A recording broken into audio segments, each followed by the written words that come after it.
दोस्तों आप सबका हार्दिक स्वागत है। मैं आपका मित्र अनुराग और आज के इस वीडियो में हम लोग बात करने वाले हैं mister Olympia 2022 open body building के बारे में, क्योंकि वही देखने ज्यादा मजा आता है और बहुत इंटरेस्टिंग था इस बार का मिस्टर ओलंपिया। लेकिन before we start the video, अगर किसी को पेट की दिक्कत है, IBS है, फैटी लीवर है, घर पे किसी को टाइप 2 डायबिटीज है और somebody wants to pursue national body building and fat loss, तो please contact in this number. तो आइए शुरू करते हैं।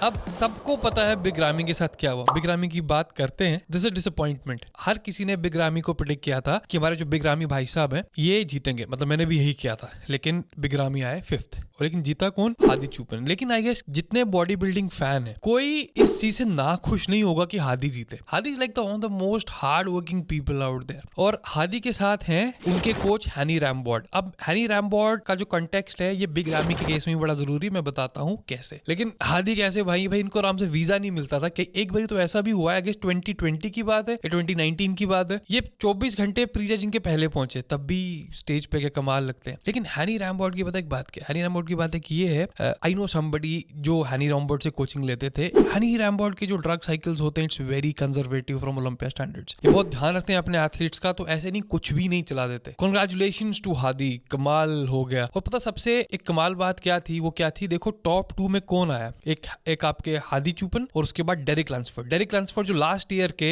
212 ओलंपिया हैं और अगेन हैनी रैमबॉर्ड के एक क्लाइंट हैं। मतलब फॉर्मर 212 बॉडी बिल्डर्स ओलंपिया में, like they going just neck to neck. ये बड़ा कमाल चीज थी। और जिससे एक और चीज और हो जाती है कि if like very tall, I would से 6 फुट के ऊपर being an open mister Olympia बनना वो बहुत मुश्किल हो जाता है। तो जैसे बड़े सारे अभी जो कंपैरेटिव बॉडी बिल्डर्स होंगे यहाँ पे जो मेरा वीडियो देख रहे होंगे, तो अगर आप इफ यू लाइक 6 फीट 1 के आसपास, तो open body building might not be the best bet. Classic physique जो है वो टॉलर बॉडी बिल्डर को ज्यादा सूट करता है। लेकिन जो ओपन बॉडी बिल्डिंग है, आप देख लो रिजल्ट से, टॉप 3 जितने लोग हैं, हाइट क्या है तीनों लोगों की 5 फुट 5 से 5 फुट 6-7 इंच से ऊपर कोई भी नहीं है। तो लेकिन डेरिक लैंसफोर्ड ने कमाल की फिजिक बनाई। और अगर डेरिक लैंसफोर्ड जीत जाते ये ओलंपिया, कोई मना नहीं करता, क्योंकि डेरिक लैंसफोर्ड वाज लुकिंग अमेजिंग, कमाल लग रहे थे। और डेरिक की दिक्कत क्या थी, जिन लोगों को नहीं पता, पिछले कुछ सालों में 212 मिस्टर ओलंपिया जब पार्टिसिपेट करते थे, last to last year 4th position पे थे 212 में। और देखिए ओपन में ये ऑलमोस्ट सेकंड पे आ गए, क्योंकि इनमें इतना मसल मास है कि जब वो कट करना पड़ता था वेट, उनका बड़ा सारा मसल मास चला जाता था। तो बड़ी अच्छी इन्होंने इस बारी अपनी ये डिसीजन लिया कि आप भाई ओपन बॉडी बिल्डिंग कंप्लीट कीजिए, वही आपके लिए सही जगह है। अब तीसरा है निक वॉकर।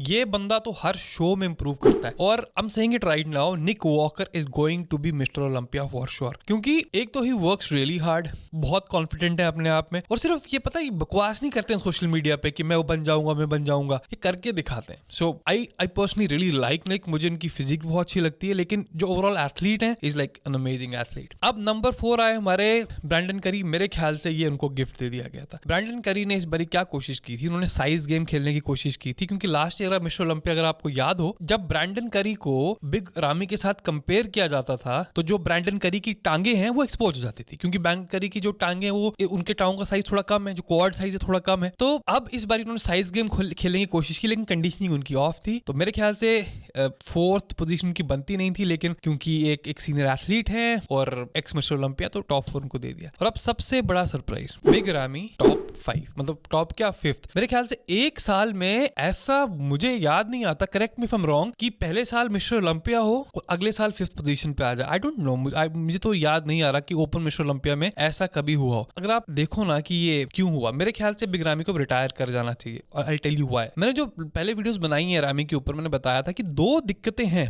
रामी की। अगर आप उनकी बैक देखो, बैक आप देखो मिड बैक के बाद तो जैसे हॉलो हो जाती है, और वो बेसिकली एक नर्व इंजरी है। जब नर्व को इंजरी होती है तो आप उस नीचे का जो मसल आता है उसमें ब्लड सर्कुलेशन प्रॉपर नहीं होगी तो मसल बनेगा ही नहीं। तो अब देखो जब बैक डबल बाइसेप्स सब कर रहे थे, मेरी नजर जा रही थी रामी की बैक के ऊपर कि कितनी हॉलो लग रही है। तो you can not expect to be mister Olympia जब बैक पोजीशन, जो बैक वाला पार्ट है, इनकी बैक की विड्थ बहुत अच्छी खासी है, इनका जो रियर लैट स्प्रेड है इट्स लाइक मंगस, वो बहुत ज्यादा बड़ा है। लेकिन जब रियर डबल बाइसेप करते हो आप, जब बैक डबल बाइसेप करते हो आप, उसमें आपकी बैक बड़ी एक्सपोज हो रही है, दैट्स अ प्रॉब्लम। और दूसरा पार्ट क्या है, इनके क्वाड्स में मैंने कुछ दिक्कत देखी, और मैंने क्वाड्स में बोला था कि रामी की जो क्वाड्स है उनमें होल क्यों दिख रहा है? तो कहीं ना कहीं नर्व इंजरी हुई है। देखो, जब कोई बॉडी बिल्डिंग की प्रिपरेशन करता है, इंजेक्शंस लगाना उसमें एक कस्टम है, एक प्रथा है, एक नेसेसिटी। और इंजेक्शंस गलत लगाना ये बहुत बड़ी गलत हो जाता है, क्योंकि क्या होता है, जो सॉल्ट्स होते हैं ये मोस्टली ऑयल बेस्ड होते हैं और बड़ी सारी लैब्स अंडरग्राउंड होती हैं। यू डोंट नो कि ऑयल्स कौन से हैं, तो इसलिए नाना प्रकार की दिक्कतें हो सकती हैं। रामी एक क्लासिक एग्जांपल है। मेरे ख्याल से Rami can not come back from this, क्योंकि ऐसा नहीं था कि इनकी कंडीशन में कोई दिक्कत थी, बाकी कुछ, मतलब वो हल्का फुल्का पार्ट था, लेकिन the reason he lost is I don't think ये रिपेयर हो सकता है।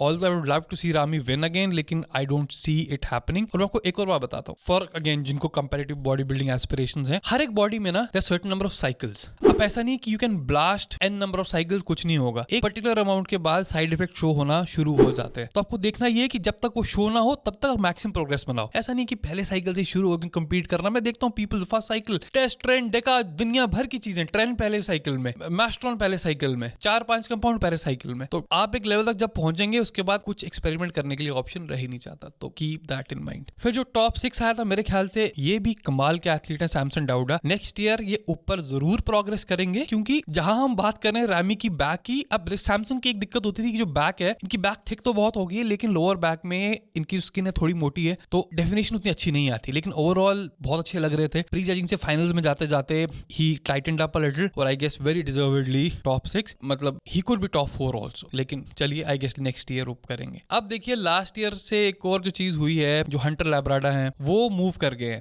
टॉप 6 से, वो निकल गए 7th पे आए थे। आई थिंक हंटर डिजर्व नहीं करते थे इस बार टॉप 6 में होना। इतना उनकी फिजिक में वो बात नहीं थी, पता नहीं क्या हुआ, लेकिन मतलब कंडीशनिंग में बात नहीं थी, बैक में वो बात लग नहीं रही थी, मतलब कुछ तो हुआ इनकी बैक में। आई कुड सी कि समथिंग रॉन्ग इनकी बैक में। और लास्ट ईयर की बैक इस साल से बेटर लग रही थी, तो 7th में। लेकिन इनके पीछे जो थे 8th नंबर पे एंड्रयू जैक, ये भाई भी मिस्टर ओलंपिया बन सकते। लेकिन अभी जो पहली बात की ना कि जो 6 foot 1 inch, difficult for them to be mister Olympia. लेकिन अगर if you are that tall और अगर आप बहुत सारा मसल मास पुट ऑन कर देते हो, जैसे आई गेस रॉनी कॉलमैन 5'11", 6 के आसपास थे, उस हाइट पे बहुत सारा मसल मास पुट ऑन कर लेते हो, तो फिर यूर अनस्टॉपेबल। और इनका स्ट्रक्चर, साइज, सिमेट्री कमाल की है, तो नेक्स्ट टाइम डेफिनेटली सी के एंड्रयू जैक ऊपर मूव करेंगे। और आई गेस 9th पे विलियम बोनाक आए थे, या William Bonac is again the fag end of his career. उन्होंने बड़ा कुछ अचीव किया, तो लेकिन I don't see him moving up again. और जो टॉप 10 में आया राफेल ब्रांडो, ये he is one of the most aesthetic open body builders I would say. ये ब्राजील से हैं and a very fantastic physique. तो